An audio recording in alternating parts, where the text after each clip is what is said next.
नमस्ते, यहाँलाई फेरि पनि स्वागत छ मेरो युट्युब च्यानलमा। तपाईहरु हेर्दै हुनुहुन्छ गुरुङ यम यम। आज फेरि नयाँ भिडियो लिएर तपाईहरु माझ उपस्थित भइसकेको छु।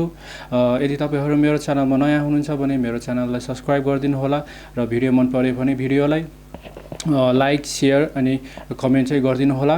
अब ढिलो नगरी भिडियोलाई म स्टार्ट गर्न गइरहेको छु। आज मसँग खानामा चिकन लेग पिस रहेको छ, दुईटा रहेको छ। त्यसपछि छ साग, रायोको साग छ।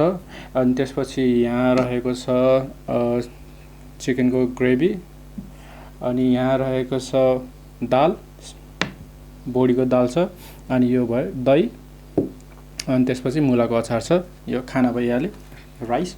ओके, म चाहिँ अब स्टार्ट गरेँ है त।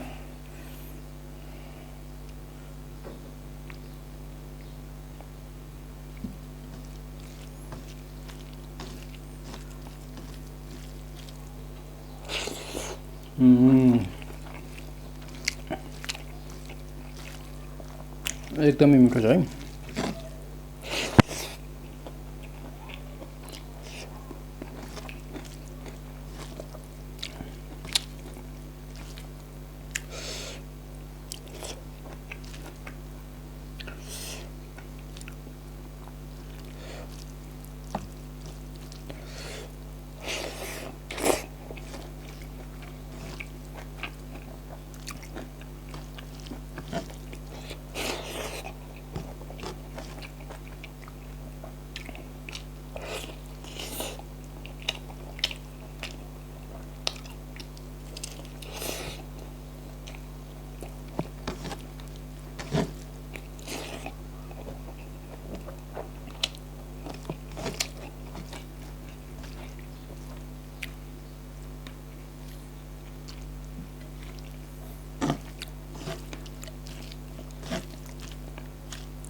मेरो चाहिँ खाना सिद्धिसकेको छ है। भिडियोबाट बिदा माग्नुभन्दा अगाडि यो खानाहरू चाहिँ सबै मेरो वाइफ मम्मीले चाहिँ तयार गरिदिनु भएको। सो उहाँहरूलाई चाहिँ धेरै धेरै धन्यवाद। र भिडियो तपाईँहरूलाई कस्तो लाग्यो है, भिडियो तपाईँहरूलाई राम्रो लाग्यो भने चाहिँ भिडियोलाई चाहिँ लाइक गरिदिनु होला, सेयर गरिदिनु होला, अनि कमेन्ट गरिदिनु होला, र मलाई सपोर्ट गर्नलाई मेरो च्यानललाई सब्सक्राइब गरिदिनु होला। यति भन्दै म यहाँबाट बिदा हुन चाहन्छु। धेरै धेरै धन्यवाद।